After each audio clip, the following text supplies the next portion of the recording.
Hola, ¿cómo están? Me da gusto saludarles en nuestra clase de escatología. Sería nuestra tercera sesión y estamos estudiando el libro de Daniel. Bien, de su manual que ustedes tienen, de la presentación que les hemos enviado, vamos a estar en lo que sería la página 18, ¿sí? La página 18 de su manual en PDF que ustedes tienen. Y en nuestra clase anterior, en la clase 2, habíamos ya llegado al punto de la confrontación que tuvo Daniel con el rey Nabucodonosor, a su vez con todos los magos, con todos los adivinadores, y que viene la amenaza de muerte contra ellos. Y bueno, ellos se desconciertan muchísimo, no se les hace justo, pero bueno, porque el rey ni se acordaba del sueño y sin embargo les exige que se lo interpreten y sin decirles el sueño. O sea que, entonces Daniel, como recordaremos en la clase anterior, va y él expone la situación, oran y Dios le revela el sueño a Daniel, tal cual se lo va a describir, pero no solamente el sueño como había sido, sino que también su interpretación. Esto va a quedar escrito para la posteridad y hoy más que nunca tiene una aplicación muy práctica de acuerdo a lo que se dio hace tantos años, tantos siglos, miles de años. Entonces vamos a considerar esto en el ámbito profético y hemos estado estudiando en el libro de Daniel, y yo creo que aquí voy a tomar en mi Biblia, que ustedes la tienen también, y en el libro de Daniel, que lo debemos de tener acá muy, muy a la mano, ahí encontramos este sueño tan fuerte que tiene el, el, este joven, todavía era un joven, Daniel. En el capítulo 2, y vámonos ahí en el versículo 31, le empieza a describir cómo fue el sueño y la interpretación del mismo. En el versículo 31, vamos a leer hasta el 35, dice, tú, oh rey, veías, y he aquí una gran imagen. Esta imagen, que era muy grande y cuya gloria era muy sublime, estaba en pie delante de ti, y su aspecto era terrible. Ustedes pueden ver la imagen en su manual. Es una cosa muy aproximada, tal vez alguna variación, tal vez cuestión del artista que le interpretó, pero ahí está descrito.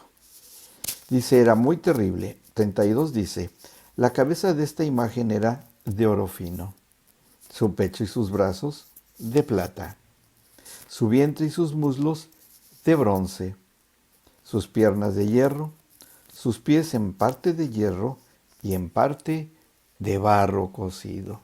O sea, realmente era una imagen pues desconcertante para el rey. Bueno, en el momento ya que él empieza a escuchar la descripción del sueño y que viene la recuperación de la memoria de ese sueño, y efectivamente así fue, ¿no? Y dice, sigue diciendo Daniel, estabas mirando hasta que una piedra fue cortada, no con mano, e hirió a la imagen en sus pies de hierro y de barro cocido, y los desmenuzó. Entonces fueron desmenuzados también el hierro, el barro cocido, el bronce, la plata y el oro. Y fue como tamo de las eras del verano, y se los llevó el viento sin que de ellos quedara rastro alguno. Mas la piedra que hirió a la imagen fue hecha un gran monte que llenó toda la tierra. Interesante descripción, y tenemos que analizarla una por una para poder entender el mensaje que está implícito en la descripción de este sueño. Porque, como vamos a verlo, no nada más era una interpretación aplicada a la verdad presente del rey Nabucodonosor, sino que dentro del ámbito y de la esfera de lo profético tiene una gran y enorme aplicación, ¿sí? Este sueño, que al dar el significado Daniel, es toda una completa revelación de la historia gentil mundial. Ujú. Sí, por ahí está implícito también el pueblo de Israel, pero esta, digamos, revelación en el sueño del rey Nabucodonosor, interpretado por Daniel en su oficio profético, tiene una aplicación a lo que se le reconoce en la Escritura como los no creyentes, el mundo gentil, es decir, todo aquello que no pertenece a la cultura hebrea. Por ahí vamos a hacer una diferenciación importante con la iglesia de hoy.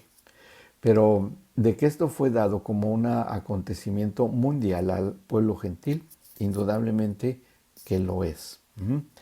Así es que este panorama profético va a abarcar un periodo de más de 600 años antes de la primera venida de Cristo, hasta su reino milenial después de su segunda venida. Vamos a aclararlo, vamos a entenderlo bien. El sueño consistía en que el rey había visto una gran imagen, misma que Daniel fue describiendo minuciosamente al rey Nabucodonosor, diciéndole que lo que había visto era una gran estatua. Esa imagen que él había visto era de una estatua de gran tamaño. Como un hombre fuerte, glorioso, como un guerrero, tal cual ustedes ven en la ilustración que ustedes tienen ahí, parado delante de él. Cada uno de ellos tenía una estructura, una materia de la que estaba hecha diferente. Lo recordamos: cabeza de oro, pecho y brazos de plata, oro, plata, vientre y muslos de bronce, piernas de hierro y los pies hierro mezclado con barro. Cuando está viendo el rey esta imagen, hay una piedra no cortada por mano, sino se desprende, y esta piedra que viene rodando y ¡pum!, impacta tremendamente y desmenuza a la estatua completamente. Desaparece. Dice que no queda rastro alguno, y sin embargo esta piedra empieza a crecer y empieza a formar un monte tan grande que va a ocupar toda la superficie del planeta. Bien, muy buena esta interpretación. ¿Y cómo podemos nosotros entender cada una de estas secciones? Lo podemos estudiar así, como secciones de la imagen. Esta interpretación que le da Daniel, lo podemos entender, y a la manera como se reconoce en la Biblia, como el tiempo de los gentiles, que va a abarcar todo este periodo tan enorme, desde los tiempos de Nabucodonosor hasta la llegada del Mesías, su ministerio, después la segunda venida de este mismo Mesías Redentor. En este tiempo, en el tiempo del que estamos hablando, del rey Nabucodonosor, describe reinos hasta los tiempos actuales. Estos reinos, cuatro reinos principales, que van a dominar y se les deba reconocer como potencias mundiales o imperios, hasta llegar a un quinto en el cual se van a establecer alianzas humanas. ¿Sí? Todos estos periodos de imperios, que empiezan desde el rey Nabucodonosor hasta el último, que es los pies de hierro con barro asociados, que es muy difícil que se puedan mezclar. De hecho, no se pueden mezclar, pero están muy unidos, están muy juntos. Nos habla de alianzas humanas. La cabeza, empecemos por la cabeza. ¿Qué significa la cabeza? La cabeza de oro representa a Babilonia, que era el momento del rey Nabucodonosor. El pecho y brazos de plata sería un segundo imperio muy fuerte, muy tremendo, que sería el Medo-Persa. Pero nosotros sabemos que la plata es muy lábil, es muy delicada, muy débil. Y eso justamente es lo que nos habla del imperio Medo-Persa, que no fue históricamente, no fue tan tremendo como el imperio babilónico o el imperio romano. Bueno, después viene el vientre y los muslos de bronce, en el cual nosotros entendemos que representan a un tercer imperio, y que sería el imperio griego, con el nacimiento de todas las filosofías humanas, todo el humanismo, todo lo que emana de la ciencia materialista, de todas las corrientes de pensamiento que hasta hoy están presentes en nuestras culturas, y que van a tener una enorme influencia, y conste que todos estos y cada uno de ellos siguen teniendo una influencia trascendental en las diversas culturas del planeta Tierra. Desde las culturas sobre todo idolátricas, espirituales, a su manera del imperio babilónico, a través de las religiones mundiales, a través de la idolatría, dándole crédito a muchas cuestiones del ser humano, eh, digamos, el trato que le da a las partes importantes afectivas del amor sexual, de la sexualidad humana, de todo lo que le da esta importancia a las culturas antiguas del imperio babilónico, ¿no? Su poderío que tiene en la adivinación a través de la astrología, buenos astrónomos, y surge de ahí la adivinación, etcétera, etcétera. Así como el imperio medo-persa, que no fue tan potente, pero sí nos habla de un poder de organización militar, de un poderío en donde va a prevalecer una fuerza organizativa militarizada de conquista, implantando una mentalidad de conquistadores y conquistados, ¿sí? Que va a tener trascendencia a lo largo de los siglos. Después llega al del imperio griego. Después del imperio griego, que ya lo he mencionado, vendría la de las piernas de hierro. Y esta nos habla del imperio romano, que sería el más fuerte. Y sabemos cómo la influencia del imperio romano en la historia de la humanidad ha tenido una influencia tremenda y la sigue teniendo todavía hasta el día de hoy. Esta influencia tan fuerte que tiene el imperio romano, en la cual se van a establecer muchas cosas que inclusive hoy tienen una gran influencia con nosotros. Por ejemplo, en lo que se refiere a la jurisprudencia, a todas las cuestiones del derecho, a las leyes instituidas para el gobierno de toda nación, de los derechos humanos, de los derechos legales, de la defensa, de las penalizaciones. O sea, va a surgir toda esa capacidad de juicio implacable, tremendo, exento de toda consideración sentimental, sino la justicia en sí misma, que será ya aplicada a través de los derechos que se le dieron a los ciudadanos romanos, que se tenían que respetar, como fue el caso de Pablo, cuando descubren que era ciudadano romano ahí en Filipos, y les da miedo y lo sacan de la ciudad. Y le dice, no, por favor no nos denuncie, porque era muy tremendo ir en contra de un ciudadano romano, ¿no? Pero también vemos cómo de ahí van a surgir las grandes conquistas y las migraciones de descendientes de los romanos, porque llegan a Inglaterra, se establecen allí, la historia de todos los reinados en Inglaterra, en Escocia, y después como la nación inglesa se empieza a colonizar diferentes partes de América, coloniza Estados Unidos, con toda la historia que todos conocemos. Estoy hablando solamente de historia, pero espiritualmente con un trasfondo muy importante.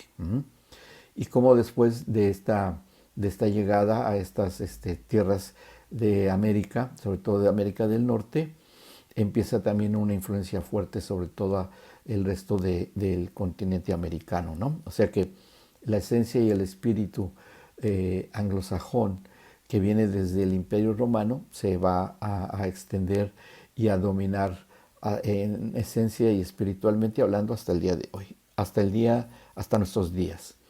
Este imperio tremendo, grande, que va a tener un establecimiento permanente, que de hecho la esencia y espíritu de todos y cada uno de estos imperios siguen existiendo todavía en una influencia fuerte y tremenda, mezclada ya ahora en la última sección de la estatua de hierro y barro, en el cual se empiezan a hacer estas alianzas humanas que nos indican que jamás llegarán a mezclarse porque es imposible, pero sin embargo están estrechamente unidas. Esta imagen, de la que tuvo su sueño el rey Nabucodonosor, finalmente es destruida.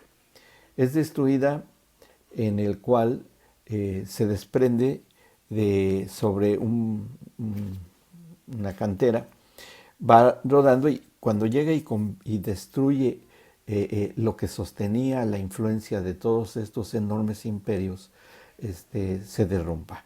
Esa alianza humana que se había formado entre el barro, que sabemos que en la Biblia barro, tal cual es el hombre que fue hecho de barro, representa hombres comunes, las sociedades actuales a nivel mundial, y el hierro, la predominancia y la influencia del Imperio Romano, como lo profetiza Daniel, y que tiene también todos los antecedentes de los antiguos imperios. Porque finalmente el Imperio Romano es una mezcla de todos los demás imperios que le habían precedido.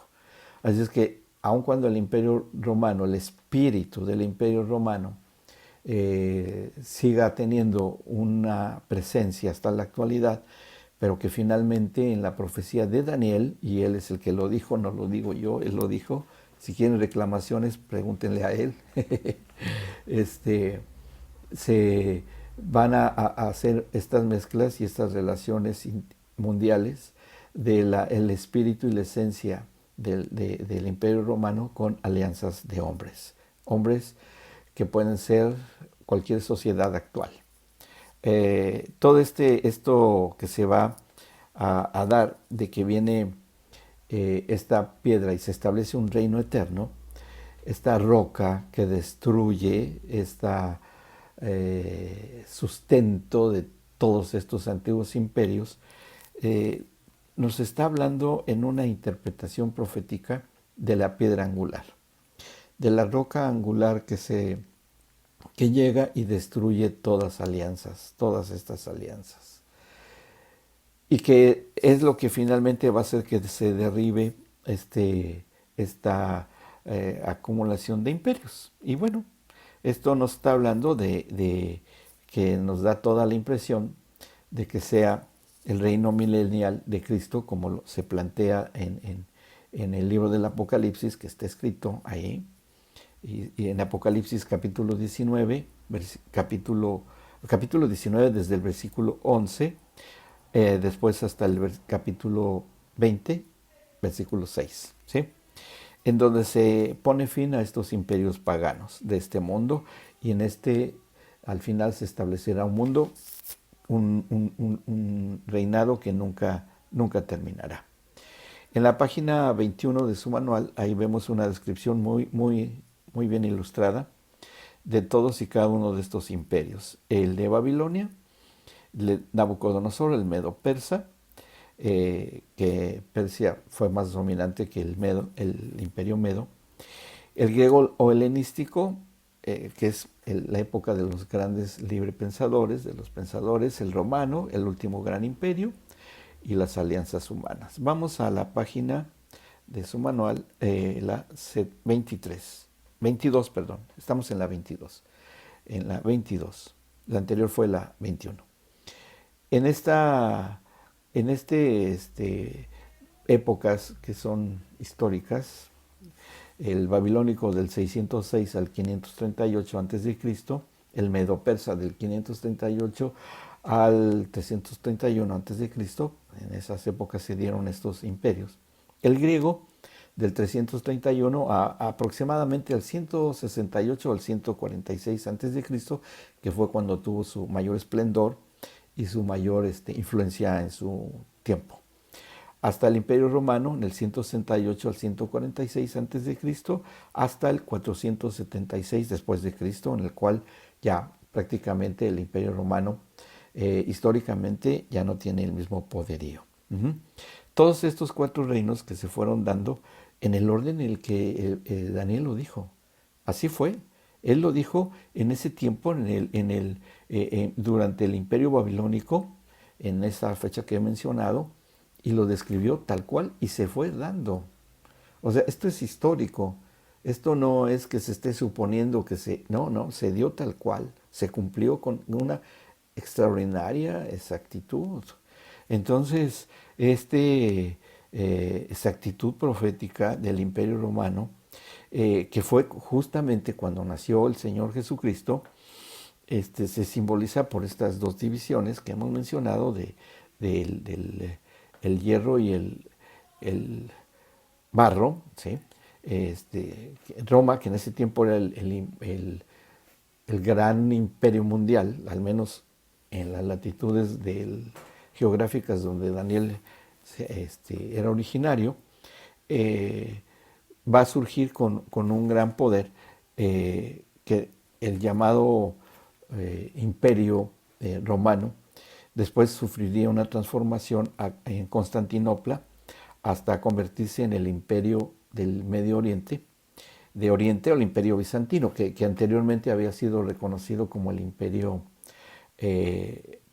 occidental, sí, pero después, cuando viene el cambio, la transformación en el 391, ya por el cristianismo, que por decreto oficial se convierte en el imperio romano a ser un imperio totalmente cristiano, ¿no? Y que estas alianzas humanas, en el cual Roma fue el último imperio, vamos a ver, que fue un imperio muy, muy poderoso, pero ya de otra configuración política a nivel mundial para ese tiempo, va a tener extendiéndose, en el cual ya se empiezan a dar con estas alianzas humanas. Actualmente, en cuanto a la interpretación que estamos haciendo para afirmar que la imagen se trata de estos imperios, no hay mejor referencia que la propia historia. Yo creo que estamos de acuerdo en que, y aquí aplicamos algo que hablamos en la clase acerca de la interpretación gramático-histórica, que en lo personal para mí es la mejor manera de hacer una interpretación hermenéutica de los acontecimientos bíblicos. Este método de gramático histórico o literal, de interpretación literal, textual, como está escrito, nos lleva a indefectiblemente nos lleva a una aplicación a nuestros tiempos. Ahora, esto, como lo podemos interpretar de que son desmenuzados todos estos imperios, no nos habla de progreso, no nos habla de prevalencia, nos habla de la desaparición para crear una nueva era, ¿sí? Una nueva era, pero que no es basado en las alianzas humanas, como lo hemos mencionado, sino una nueva era a la cual va a llevar esa roca, esa piedra que rueda, y que para nosotros los creyentes es el Señor Jesucristo. O sea que todo lo que nosotros vemos en la interpretación de Daniel de los pies, que aunque sean de hierro y barro, son en el tiempo hasta la segunda venida del Mesías Redentor, cualquiera que sea la configuración de las alianzas, sea cual sea la organización mundial que sea, finalmente son alianzas mezcladas con la esencia del espíritu de Roma, del imperio de hierro. Y que esta roca, no hombres, sino esta roca, personalmente, va a desmenuzar. Así lo dijo el profeta Daniel, así lo vio, de que todos estos imperios serían totalmente cambiados o removidos. En la página 24, seguimos ahí, cómo ya la forma de los pies, que tiene 10 dedos, porque son 2 pies, por algo fueron 10 pies, habla de 10 reyes, de esta misma mezcla de alianzas, que son los dedos de los pies que nos indican de que serán reinados, porque bueno, esa era la figura que se tenía en ese tiempo de reyes, y que estas que se encuentran en los mismos 2 pies semejantes, y que todos estos son iguales porque son 10 dedos, dos dedos gordos, 2 dedos medios, dedos pequeños, representan diferentes reinados o sistemas políticos actuales, puede ser. A usted le queda la interpretación, yo no sé. Usted, como estudiante de la palabra, como estudioso de la Biblia, hágale la aplicación y la interpretación correcta, que estamos dando una guianza solamente, pero yo creo que el que más se lo va a decir es el Espíritu Santo. Bueno, esta piedra que representa el reino de Dios o el sistema del gobierno por parte de Dios, que llega y golpea a las alianzas humanas de barro y hierro, levanta un reino que jamás será destruido y que cubrirá toda la tierra. Será un monte grande, donde estará establecido en el santo monte, que finalmente entendemos que es el santo monte de Dios, el trono de Jesucristo, para que se pueda cumplir lo que dice el Salmo 2, versículos 10 al 12. Y vamos a leerlo ahí, por favor. Acompáñenme al Salmo 2. Y dice así, a partir del versículo 10 hasta el versículo 12. Salmo 2. 10 al 12 dice así: Ahora pues, oh rey, sean prudentes, admitan la amonestación, jueces de la tierra, sirvan al Señor con temor y alégrense con temblor. Honren al Hijo para que no se enoje y perezcan en el camino, pues se inflama de pronto su ira. Bienaventurados todos los que en Él confían.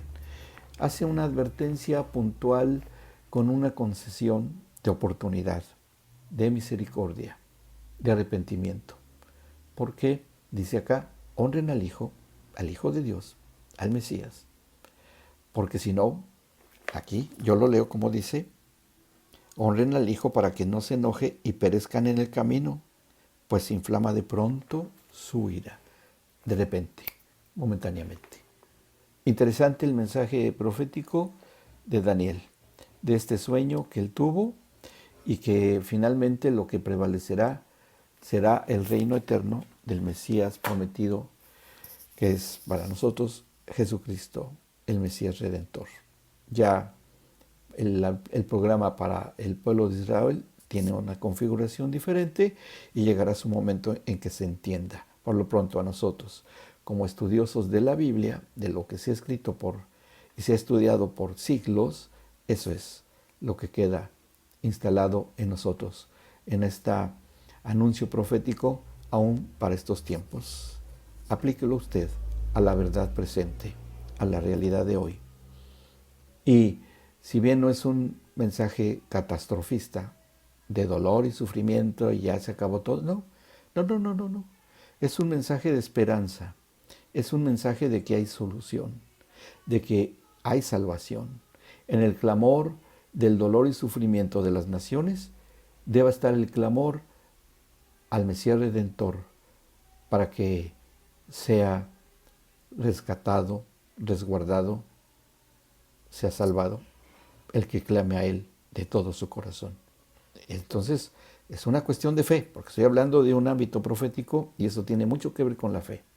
Este clamor de esperanza, de salvación, como haya sido en el arca de Noé, hoy todavía es tiempo, todavía hay esperanza, todavía el Mesías sigue redimiendo, sigue salvando. Clamemos a Él, como vemos que ha ocurrido en muchos lugares en los tiempos presentes. Clamemos por amor y misericordia al único Señor y Salvador y Redentor que es Jesucristo, nuestro Salvador. Que Dios les bendiga y nos veremos en nuestra clase número 4 de escatología, en este estudio del libro de Daniel. Soy Luis Lucy y me despido de todos ustedes. Hasta nuestra próxima clase. Adiós.